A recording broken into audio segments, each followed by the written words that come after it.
Welcome back to season 2 of Us Anxious Folk. In case you haven't noticed, I went on a very long break, primarily because I gave birth to my second daughter, Juliet, who is now nearly 4 months old. So that went super fast for me. I don't know if it went fast for you guys, but yeah. I'm only now just getting to the stage where I feel like I can actually, cope with trying to create something. And I've also been writing like a mad woman for the past couple of months. So it's time to bring the podcast back, and I am very excited about this season. I already have some very cool guests lined up. I asked you guys who you wanted to hear on the podcast and what you wanted to hear, and you had great ideas. So I have listened and I have got some things lined up, which I'm personally very excited about. And I think you guys will be as well. But we're going to start off season 2 with a bang. We are starting off talking about a subject that is intense. This episode is titled cleverly, might I add.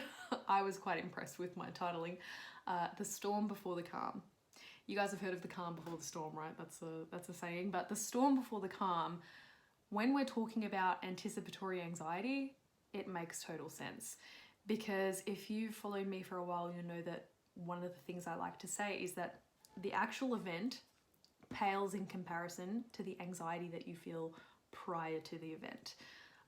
Anticipatory anxiety is intense, it is full on, it can last for, it can start like days, weeks, months before an actual event, and you can just be ruminating for that long before the actual event.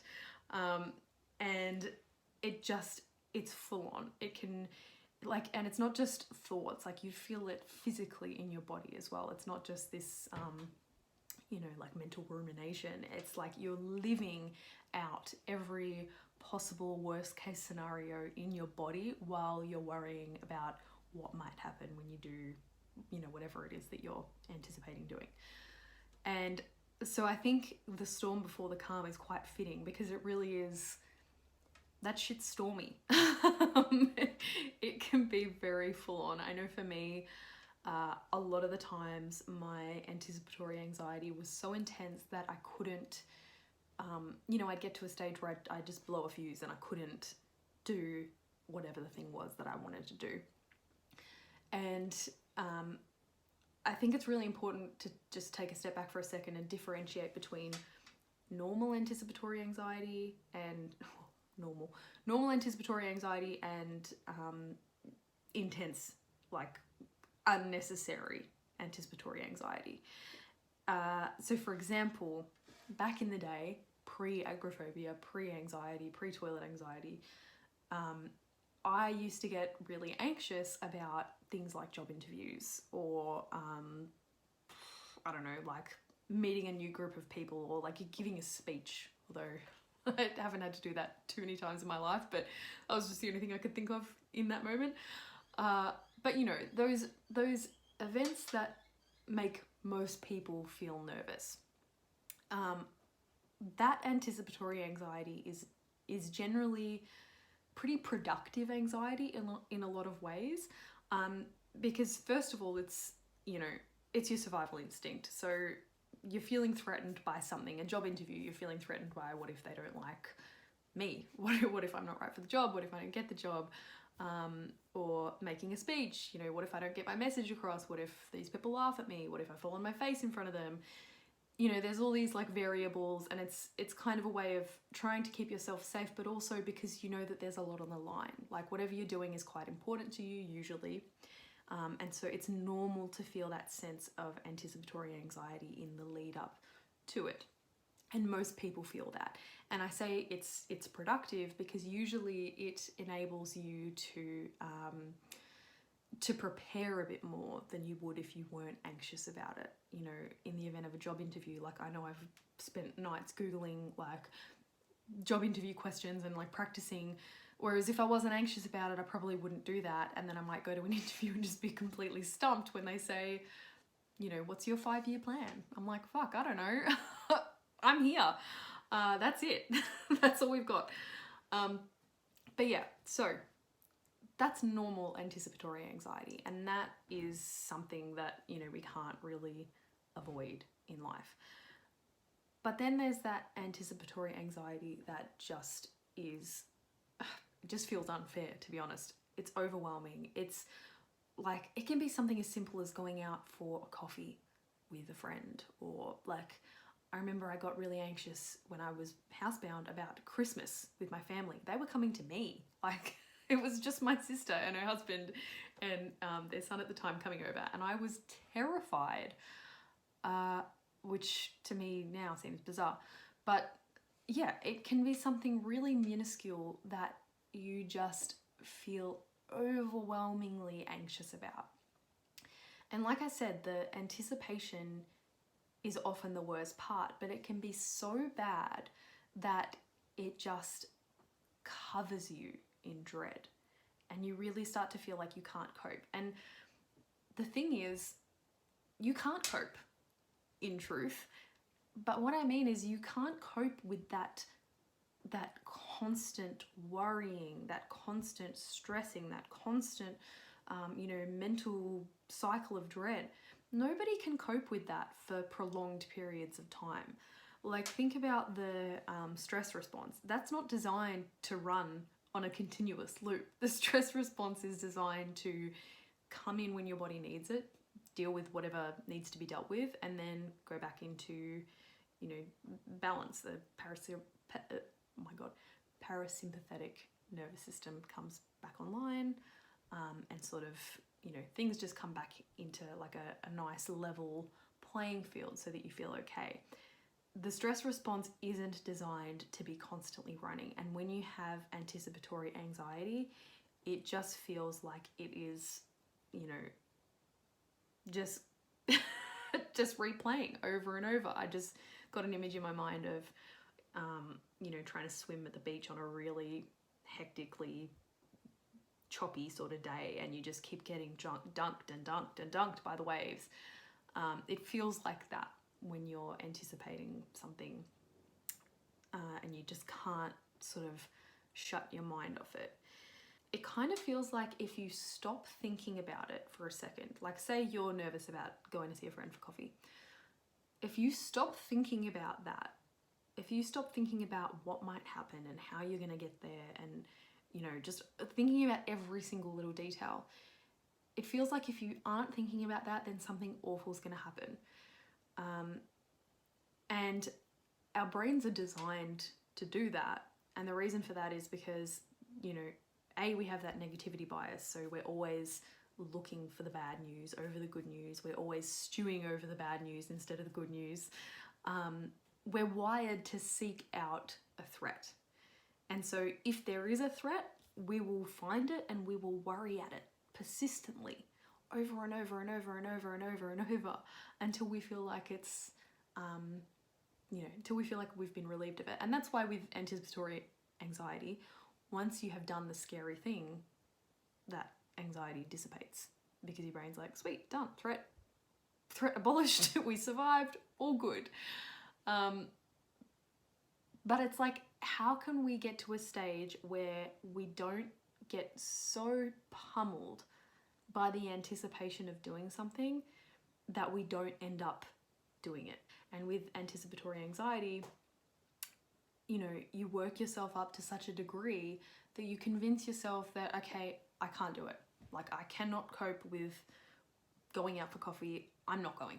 And you ring your friend and you say, I can't make it today. And as often happened with me, I would do this dance with my anticipation, where in the days leading up to the event, I would sort of fight with myself, like, I can't do this, I can do this, I can't do this, I can do this. And I'd go back and forth in my head. And then on the day of, I would have worked myself up so much that I would genuinely feel sick. I know you guys know what I'm talking about here. I know you know that sick feeling from worrying so much. And so I'd cancel, because I'd be like, I physically feel unwell now. I can't do this. I can't cope with it. So I'd just call it off. And it's funny well, it's not funny, but it makes sense to me looking back on it now and seeing how often I worked myself into such a state, just ruminating and anticipating about something, to get to that stage where I'd wake up in the morning feeling sick.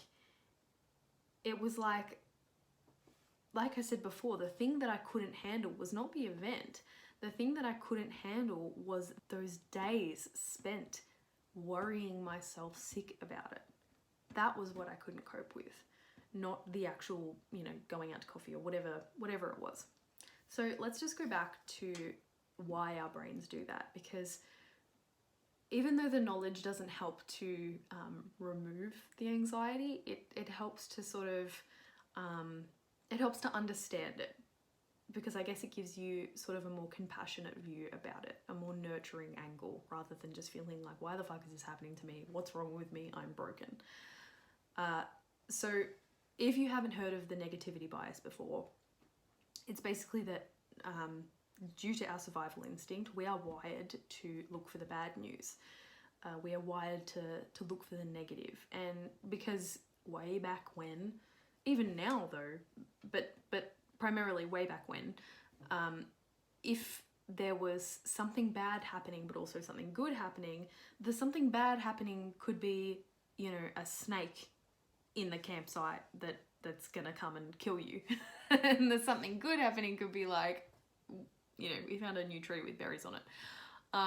If you aren't paying attention to the snake because you're paying attention to the tree with berries on it, you're gonna get bitten by that snake. You're gonna die. I feel like that was a hideously bad example, but honestly, the amount of brain cells I have available to me right now are very slim. I feel like every time I breastfeed, I just release brain cells through my milk. So that, I apologize for the poor example, but you get what I mean. Like, if you're focusing on the good and you're like, la la la, everything's great, you aren't gonna be protecting yourself against the possible threats. And so that's why we are always wired to focus on the negative, to focus on the bad. We're more or less wired to ruminate. We're wired to be anxious about things to a degree. And then there is also that, like I said before, the stress response. That is what's going to kick in when we, when our brain identifies a threat. So if we're thinking that going for coffee with a friend is going to be a threatening event because, we might have a panic attack, or we might fuck up our words like I'm doing now and not know what to say. There might be a lull in conversation. It might be uncomfortable. We might not be able to drive there because we get anxious driving, whatever it might be. If we identify that event as being threatening, our stress response is going to kick in. The sympathetic nervous system is going to hit us hard, and we're going to start feeling those physical sensations of the stress response. So, things like sweatiness, digestive disturbances, like increased heart rate, even the way your eyes take in light. Like, everything's going to seem a bit too bright and a bit overwhelming. And when that stress response keeps going, it's exhausting. And then we have more digestive issues because our systems aren't working the way they should be, because there's so much energy going into keeping our stress response working.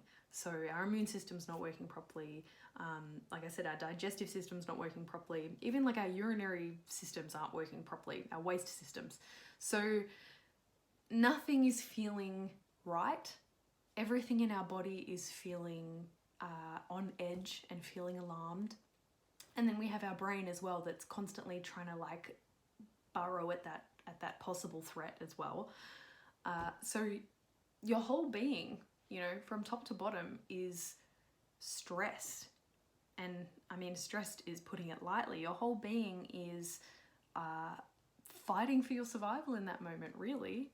And so sustaining that prior to having to go out to catch up with a friend for coffee, even though to some people catching up with a friend for coffee seems like a real, easy thing to do, if your brain's identified that as a threat, it isn't easy to you in that moment. And it's not going to be easy to you until you go and do the thing and realize that actually it wasn't a threat. But I can understand how with anticipatory anxiety, it's like, okay, I know that once I get there, I'm going to be fine. Fair enough. I might not be. I might not be fine. I still want to think about that what if, but I probably will be. I know that. But how do I deal with this pre-party freak out? You know, how do I work myself through this anticipatory anxiety?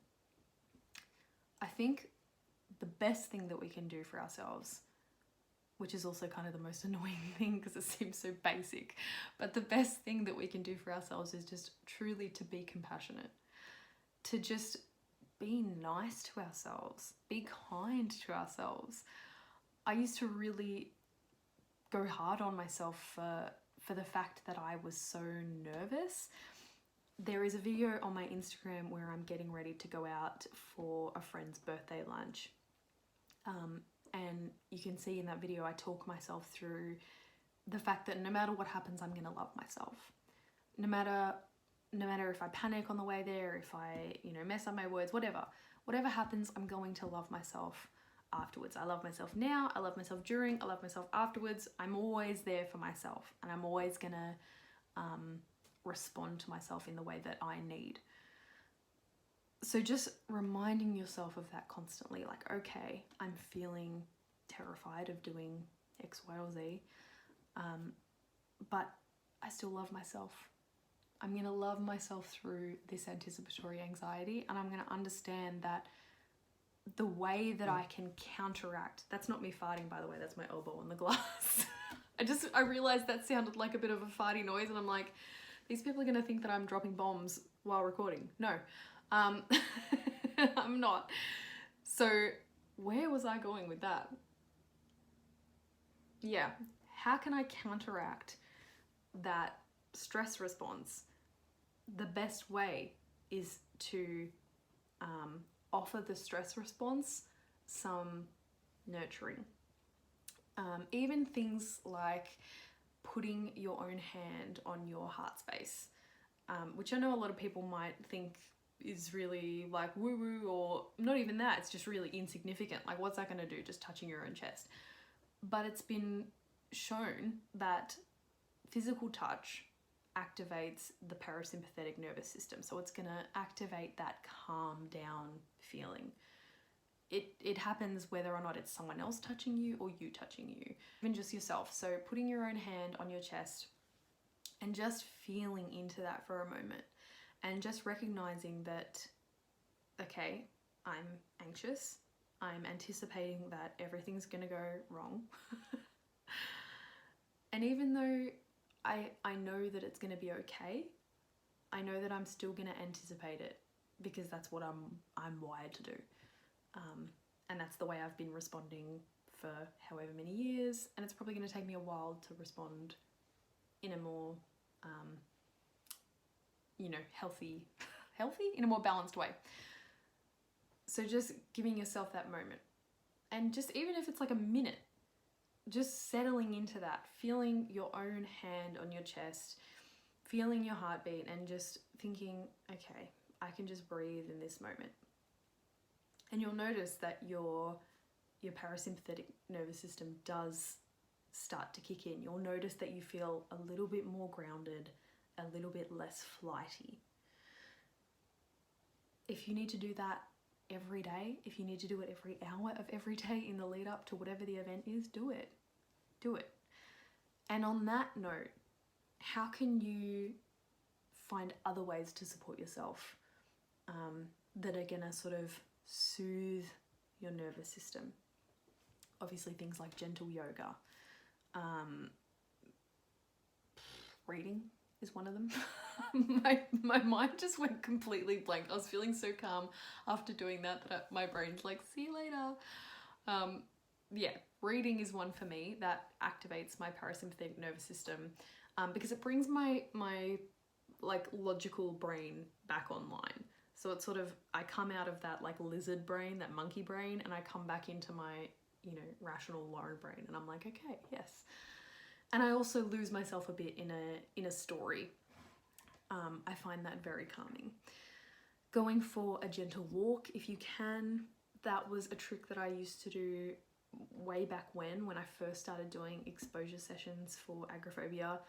If I was, it's really ironic, if I was nervous about going somewhere, I would take myself for a quick walk beforehand, which for a housebound agoraphobic, it's like, sounds really stupid that I was so nervous about going out of the house that in order to ease my nerves before going out, I would go out. It's like, what? How does that make sense?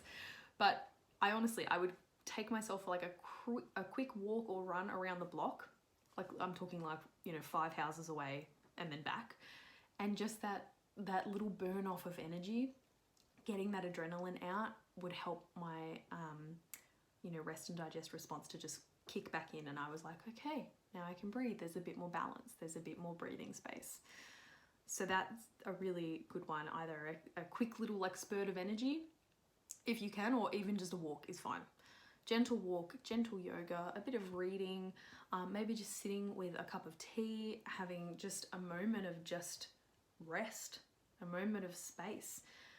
Another one that just sprang to mind, touching an animal. If you have a pet, a dog, a cat, a gerbil, a ferret, whatever, whatever you have, petting your pet, that also has been shown to bring your parasympathetic nervous system back into action. Very soothing, very calming, and also reminds you that everything is okay in the world. You know, if you've got a dog that loves you, a cat that I was gonna say loves you, but maybe you know, puts up with you, everything's okay. You can breathe. Yeah, like I've got someone, they've got me, it's all good. I also, you've probably heard this tip before, but I like to write everything out that I'm afraid of. I find for me, writing helps me access a different part of my consciousness, I guess. Because when I'm thinking and ruminating and I'm in that loop of like, I'm worried, what if, it just seems to, it's like a hamster wheel and I can't get off it. Whereas when I start writing what I'm afraid of, even if I'm writing the same things, even if I'm writing, what if this happens? What if that happens? How am I going to get there? It forces me to slow down and it forces me to look at it from a different perspective. And then I can usually work my way through my worries in a way that I couldn't when I was just thinking about them. If you're watching the video version of this podcast, you'll see these weird hand movements that I'm doing. I don't know what's going on either. But yeah, so those are some things that really help me with anticipatory anxiety. The best thing that is going to help though, which I know is very annoying advice, and I have to get to this because my daughter is waking up. The best thing that is going to help is to go and do the thing you are afraid of. I know. But I want you to know you can cope with the thing that you're afraid of doing. You can cope with that. What you can't cope with is the anticipation. And I mean, ultimately you can cope with the anticipation. It just feels like you can't. But that's the part that feels the worst, is thinking about it, worrying about it. That is the part that feels the worst on your nervous system, feels the worst in your brain, feels the worst on your body, feels the worst on your emotions. The actual event is not going to feel as bad as your body feels thinking about the event. So I really want you to remind yourself of that the way that I'm feeling now, I'm not going to feel that way when I'm doing whatever it is that you're supposed to be doing. You may feel that in the lead up, you may feel that, you know, while you're driving there or at the very beginning, or you may get flashes of it during, you know, say it's a coffee date, you may get flashes of it during the coffee date, but it's also going to be accompanied by this understanding that you're doing the scary thing and you're surviving, and then your brain, your emotions, your body, everything's going to go, we're okay. And you're going to come away from it thinking, wow, I worried about that so much and I'm fine. And you knew that was going to happen as well.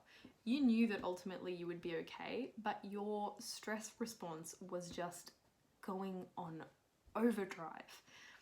And there's that farty elbow again. Ultimately, it's okay that we have this anticipatory anxiety. And I know that it feels uncomfortable. And I know that we'd rather not have it in a lot of cases, especially the anticipatory anxiety that goes on and on and on and can last, you know, days, weeks, months, years. I get it. I know that you'd rather not have it. Sometimes it's going to be there.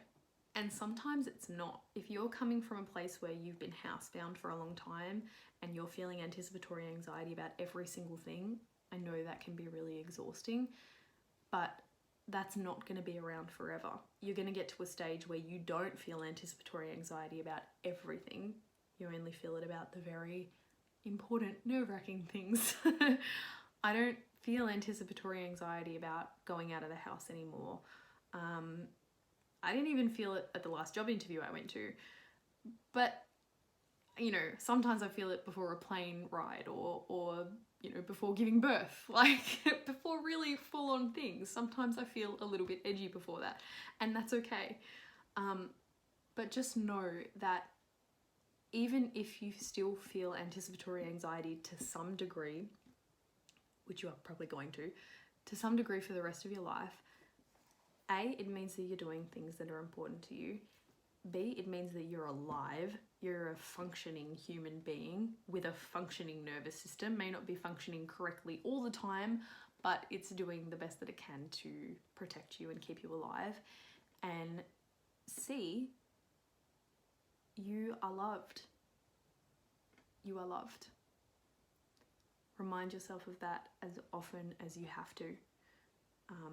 I'll remind you of that if you need reminding. You are loved. I hope that episode helped. Welcome back to season 2 again. And yeah, I can't think of how I used to sign these off. But yeah, thank you. I hope you're all doing really well. And I will see you for episode 2.